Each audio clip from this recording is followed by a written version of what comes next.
Hello guys, today this video is going to show you the dangers of the carbon bikes. Okay, now this video focuses on the top of the bike, which is the area after the top bearing on the fork on the carbon steer tube, and of course the spacers, and then your stem extension here, and then this part here which it closes it off with your carbon handlebar. Now, we're going to pretend this is a carbon handlebar because I'm going to need this to show the other part of the video, okay?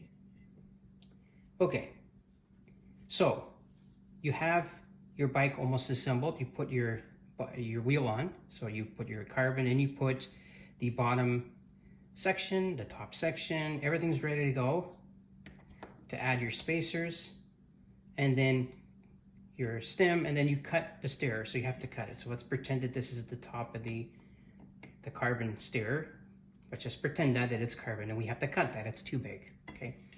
Now, the biggest problem that the people have, and why they're incorrectly doing this, and why they're having accidents, and why a lot of people are having a lot of issues of late for some reason, is they don't understand the concept of how to install this properly. This is dangerous. It's one of the most dangerous things that goes into your bike, because this will determine how everything will act. So this is my take on the problem, okay? First of all, we start at the end of the chain. We don't work there. We go back to right to the end, to the last part, and start there. So inspect your carbon handlebar for any problems. That's the first thing you gotta do. Make sure there's no cracks, it's not crooked or anything, okay? Once that's been approved, put it to the side. Then you work your way this way.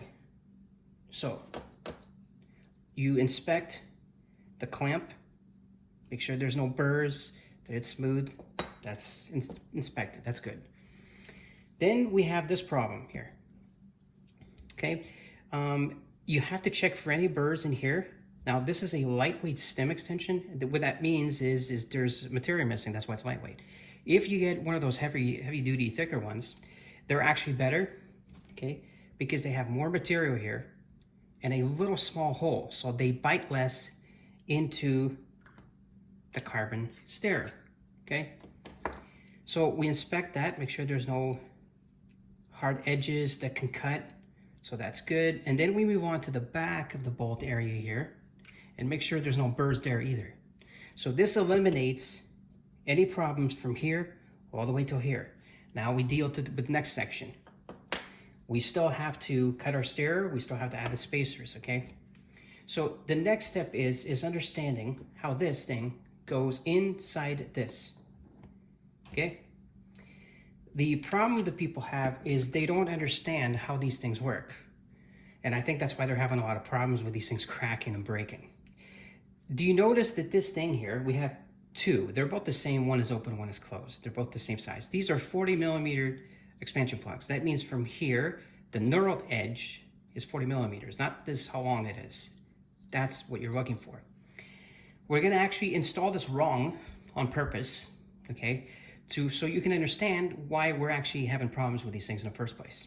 So we're using a 40 millimeter expansion plug, which is already much longer than most of them that you get. And we're still gonna show you how it's wrong. Okay, so you have this here, the tube coming out right from the top. Then you put your spacers.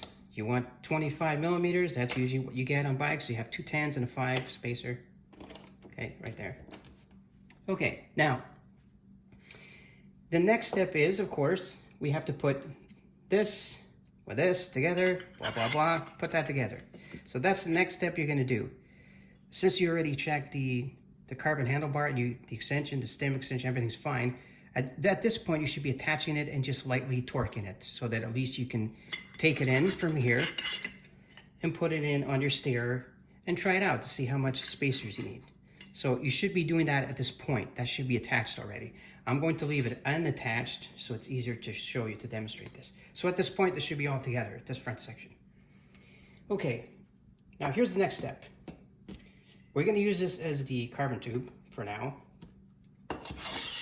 And this is what you should be getting right now on your bike. So you have your two 10s and a 5, 25. Some people will need less. At this point, because you have your handlebar already there, You want to look at the bike physically and see if that's what you're gonna do with your reach. Okay, this is all up to you. Everybody's reach is different. It has nothing to do with mine. Okay, once you've done that and you kind of checked and see, okay, I'm gonna use 25 millimeters of spacers. The next thing you gotta do is cut your steerer. Now this is the critical part because once you cut it, you can't add. You can only remove. So we're gonna decide to keep 25. So draw a line here all the way around, just a small line. And now comes the next step. How do you actually cut this to size? Because you have to take into account, right, your expansion plug that's gonna go in there. So we have a digital caliper here. We're gonna show you very quick how to do this. Measure the top edge, which is 3 millimeters. Some of them might be different, that's why we're measuring them. So we need 3 millimeters here of space to go down already. And I'm gonna show you why we need that. I'm gonna remove this. I'm gonna use this tube here so I could show it to you. We need that 3 millimeter space to go down already to make space for this. We also need the preload size here, right?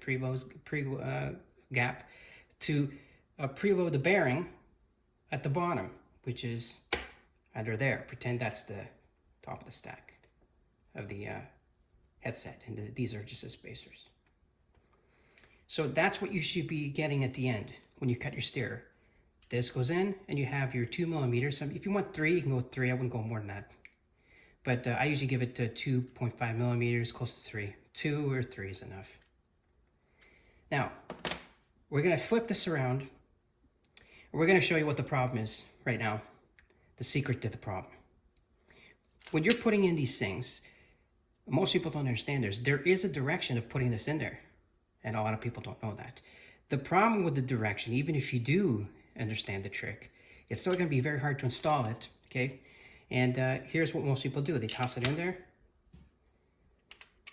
All right, torque it up, okay? Make sure it's tight, okay, good, and ready to go. Here's the problem underneath it. I'm gonna show you what the problem is. Inside here, right here, I'm gonna swing this out.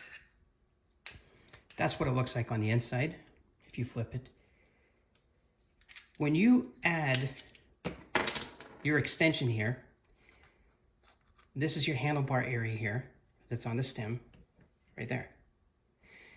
Now, most people, they just put this in there any which way. They expand it a bit so it's easier to install, and then they clamp it down, and that's it. They torque it a bit. That's the incorrect way of doing it. You have 3 sides. You need to have the open side, one of them, to the front. So this is the front of you have the fork, which is one side, and the other side, and the wheel goes here.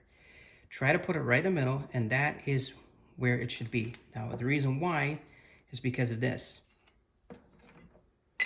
Now, I'm gonna there's a mark here, so I'm gonna use that. What this means is, you now eliminated the stress point on the side here and the front forward section here, and same thing on the other side. If you were to do this by accident, let's say you put the normal side there, pointing forward, you have now left a void here. Remember how you ride your bike, right? So you want the direction, the middle here, I'm gonna show you. This section here, the vertical direction here, the horizontal, I should say, to be protected. And the only way to do that is if you put the north sides towards that section. So one open section to the front, because we don't need that. And in the back, right, you'll have another north section, which will be protecting the back of the carbon steerer, which is exactly where the pinch bolts are. So the next question is, okay, cut. So you know exactly what the problem is now. Now we know what to do. So let's cut this up. So we need to have 2 millimeters. So here's what you do to cut the stem. Very simple. Okay, draw a line here, right at the edge. You know you already have 3 millimeters here you need to cut. So 3 plus your 2 at the top that you need to be left with. That's 5 millimeters. So draw your line and cut 5 millimeters below that line. You'll end up with this. You'll end up with this, which is right about there. 2 millimeters of space, and this section perfectly done to go through the end cap here at the top, so you can preload the bearing at the bottom. Now, let's focus here on the back here. You cannot bring your expansion plug past that bolt. Don't do that. And you can't bring it too far up past there, because the only thing you're going to be doing is crushing the top of that carbon stair right there. So once you have everything done and neat, the secret now is getting this expansion plug, okay, to go in there and stay straight facing forward. I'm going to show you how that's done. All right, so let's do this. Now what you're going to do is something that they tell you not to do. Remove everything. So once you cut it, it's already ready to size, your reactor spacers, everything's ready to go. Remove everything. So get rid of this thing here, get rid of everything. So you're left with a bike again, only with the carbon stair already cut. And now you're going to look towards the front of the bike where the wheel is. You're going to take this, you're going to open it, you're going to use your eyes and measure, if you want, with a caliper. You can measure if you want to be that detailed. Measure so that each side of the knurl is identical, the gap. And what you're going to do, we're going to use that as the front of the bike so it's easier for us to see. We're going to put this in here like this, okay?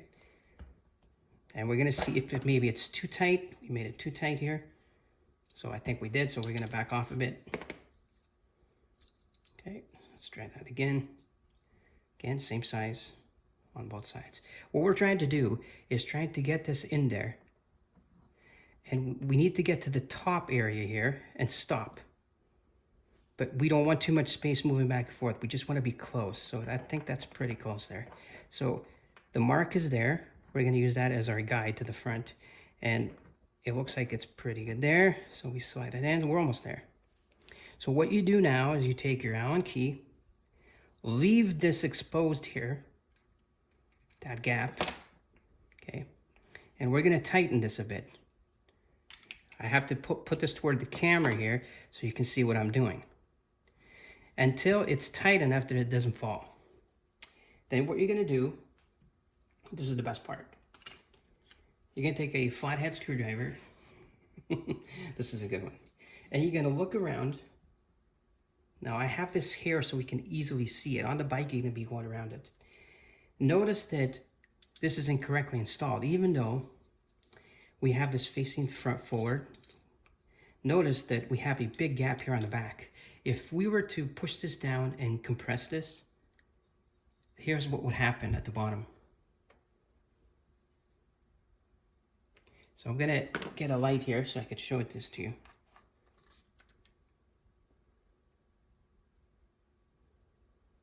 So one section would have a massive gap, which is the one there at the bottom. Hope you can see that on the camera there, right there. Here you go. So you would have a big void there, a small void, and a small void. We need to eliminate that. So what we're going to do is, again, this is why we use a screwdriver. We're going to go around and make sure that all the gaps are the same, they're identical. Now, we're going to tighten it just slightly. Just slightly. Now, do you see what happened there? How it fell down? That means that it's too loose. We don't want that. A little bit more. Okay, not good. Not good enough. The reason why I'm saying it's not good enough is when we actually close this and push it down, we want to push it down so that it's rough to push down, so that when we get all the way down there, when we start torquing it, moving it from here, this line won't move back and forth. So I think that we're pretty good here. We'll go just a bit more.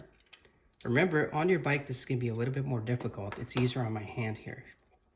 So we still have the line here. And now you're going to do this. If you miss this, lift it up and tighten it again. You're going to slowly squeeze this in there, squeeze it in there, squeeze it in there. And before you get to the bottom of it, you're gonna tighten it just a little bit, screwdriver out, okay? Check there. If the gap is too big, let's say that gap is bigger than that one, unloosen it, and I will do that. I'm gonna do this until we get this right.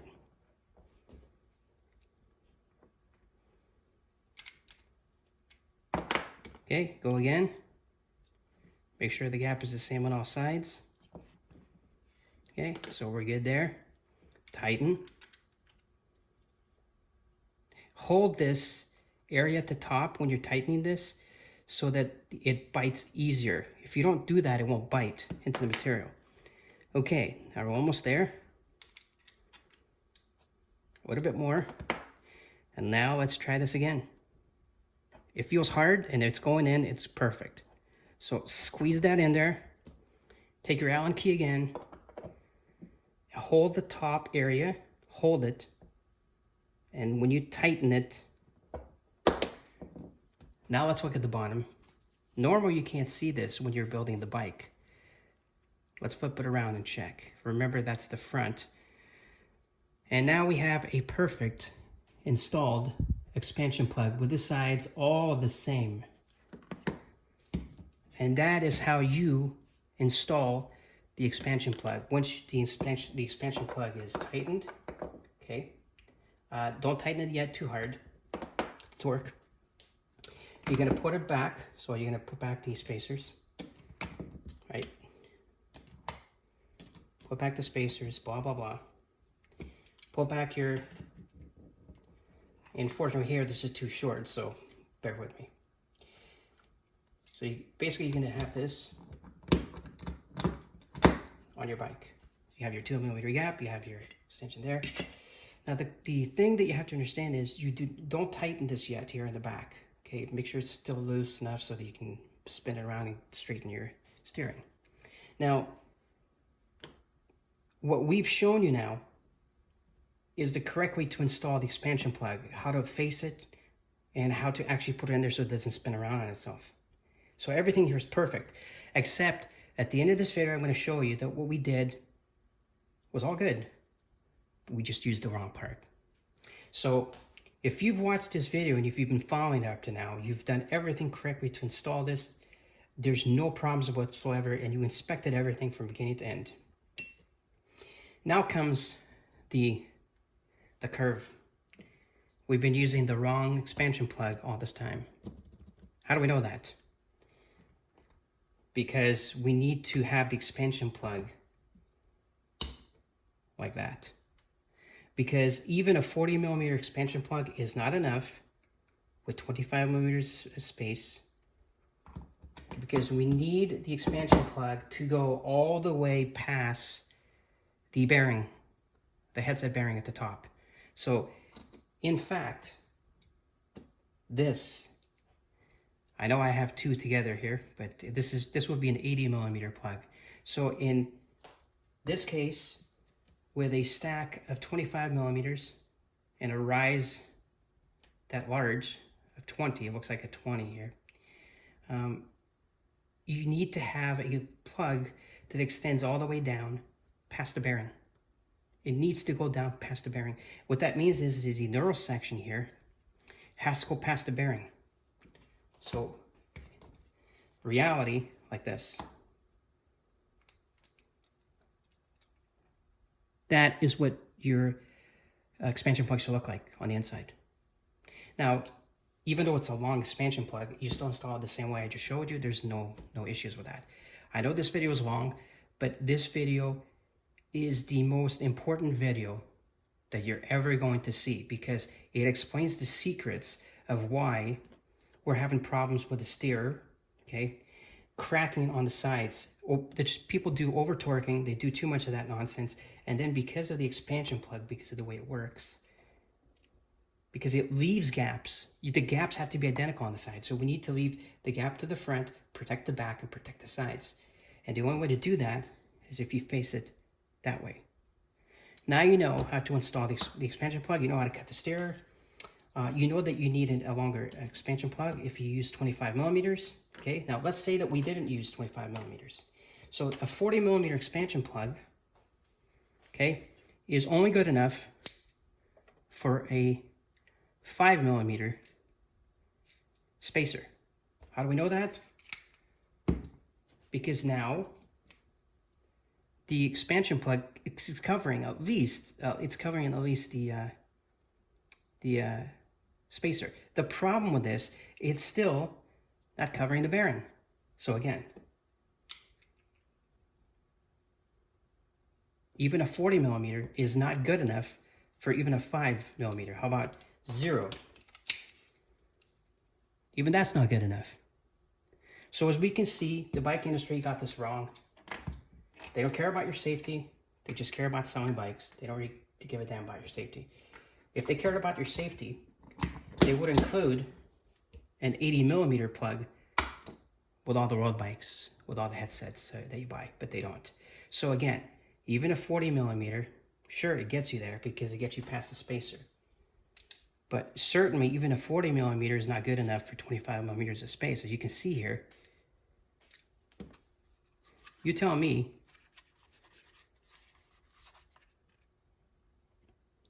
if that's good. There's nothing protecting this area here. What's going to happen is you get these spacers are going to be used as a falcon point when you're moving the handlebar back and forth.